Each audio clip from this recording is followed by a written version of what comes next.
आजचा जो एकंदरीत मुद्दा आहे हा सामान्य कष्टकरी शेतकरी आणि कॉन्ट्रॅक्ट लेबर विशेषतः जे ठेकेदारांअंतर्गत वेगवेगळ्या ठिकाणी कामाला जातात अशा लोकांच्या आयुष्याशी अशा लोकांच्या भवितव्याशी निगडीत हा एक मुद्दा आज आपण घेऊन आलेलो आहे। सहकार क्षेत्रामध्ये जे सहकारी साखर कारखाने हे कार्यरत ऊसतोड करण्यासाठी बरेचसे एम्प्लॉई आणि बरेचसे लेबर हे कामाला ठेवले जातात, त्याच्यासाठी ठेकेदार हे नेमलेले असतात आणि ते काम पार पाडून घेण्यासाठी त्यांना एक विशिष्ट पद्धतीची उचल, त्याला आपण सुरुवातीचं ऍडव्हान्स पेमेंट असं दिलं जातं, ठेकेदारांना ते दिलं जातं, त्याच्यानंतर ते त्या कामगारांपर्यंत पोहोचतो। साखर कारखान्यांची संख्या वाढलेली आणि साखर कारखान्यांमध्ये आपापसामध्ये भयंकर कॉम्पिटिशन चालू झाले असल्या कारणाने पूर्वीसारखे सीझन हे आता काही राहिलेले नाहीयेत। पूर्वी 6 महिने 5 महिन्याचे सीझन असायचे, आता 1-2-3 महिन्यामध्ये तो सीझन आवरत असल्या कारणामुळे या लोकांना जी काही रक्कम ऊसतोडीसाठी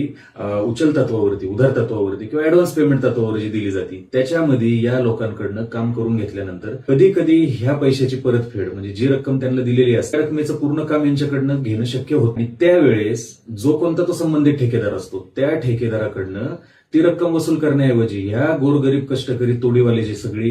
एक नगर तालुका, पाथर्डी तालुका, गेवराई तालुका, बीड जिल्हा आणि ह्या आसपासच्या भागांमध्ये जी कोणती लोक या कामासाठी बाहेर जिल्ह्यांमध्ये जातात या लोकांना त्या पैशासाठी त्रास दिला जातो आणि त्याचं एक कारगर हत्यार म्हणून त्यांनी या भागातनं तिथं मेहनत मशागत करण्यासाठी जो एक त्यांच्याबरोबर ट्रॅक्टर नेलेला असतो किंवा इतर जे साहित्य नेलेलं असतं ते संपूर्ण साहित्य, ट्रॅक्टर वगैरे सगळ्या गोष्टी सीज करून कारखान्यात ठेवल्या जातात। ह्या नेमक्या कोणत्या अधिकाऱ्यांनी केल्या? आज नगर जिल्ह्यामध्ये बऱ्याचशा लोकांचे ट्रॅक्टर आणि इतर साहित्य हे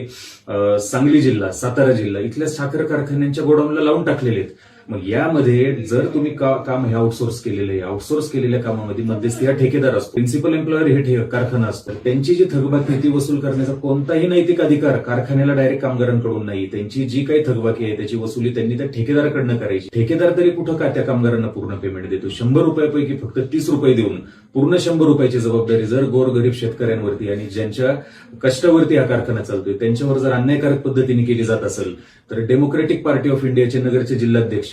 श्री सिरसाट यांनी हे प्रकरण आमच्या निदर्शनास आणून दिले। याच्या विरोधात योग्य त्या पद्धतीने कायदेशीर भूमिका घेण्याचं आम्ही काम करणार आहोत आणि आत्ताच उदयगिरी शुगर्स प्रायव्हेट लिमिटेड जिल्हा सांगली यांच्या सिक्युरिटी डिपार्टमेंट मधले संजय जाधव सर आणि शेती डिपार्टमेंट मधले तुषार पाटील सर यांच्याशी या मुद्द्यावर आमची चर्चा झाली। कुठलंही योग्य डॉक्युमेंटेशन नसताना किंवा योग्य त्या कायद्याअंतर्गत त्या कारवाया त्यांनी केलेल्या नाहीयेत, या गोष्टी करण्याचा त्यांना कुठेही अधिकार नाहीये। तर या गोष्टीचं स्पष्टीकरण येत्या एका आठवड्यामध्ये उदयगिरी शुगर्स प्रायव्हेट लिमिटेड आणि इतर जे कोणते कारखाने आहेत सांगली जिल्हा आणि सातारा जिल्हा यांनी जर आम्हाला स्पष्टीकरण याचं दिलं नाही तर आम्ही योग्य त्या कायद्याअंतर्गत त्यांच्या विरोधामध्ये फौजदारी स्वरूपाचे गुन्हे दाखल करू आणि नक्कीच यामध्ये ऊसतोडी कामगारांना न्याय मिळवून देण्यासाठी